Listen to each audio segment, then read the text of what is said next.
ಅಬ್ರಹಾಮನ ಕುರಿತಾಗಿ ವಾಕ್ಯವು ಹೇಳುತ್ತದೆ, ಅಬ್ರಹಾಮನು ದೇವರ ವಾಗ್ದಾನದ ವಿಷಯದಲ್ಲಿ ಅಪನಂಬಿಕೆಯಿಂದ ಚಂಚಲಚಿತ್ತನಾಗಲಿಲ್ಲ ಎಂಬುದಾಗಿ.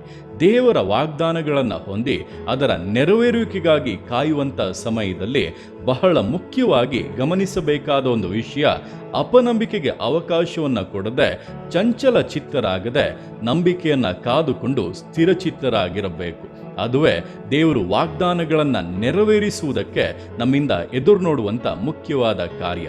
ಈ ದಿವಸ ನಿಮ್ಮ ಅಪನಂಬಿಕೆಗಳಿಗೆ ಕಾರಣಗಳೇನಿದೆ ಎಂಬುದನ್ನು ನೋಡಿ ಅವುಗಳನ್ನು ಜೀವಿತದಿಂದ ತೆಗೆದು ಹಾಕಿ ನಂಬಿಕೆಯಲ್ಲಿ ದೃಢವಾಗಿರಿ. ಕರ್ತನು ಹೇಳಿದ ಮೇಲೆ ಖಂಡಿತವಾಗಿ ಅದನ್ನು ನೆರವೇರಿಸುತ್ತಾನೆಂಬುದಾಗಿ ಆತನನ್ನು ಸ್ತುತಿಸಿ ಘನಪಡಿಸುತ್ತಾ ಇರಿ.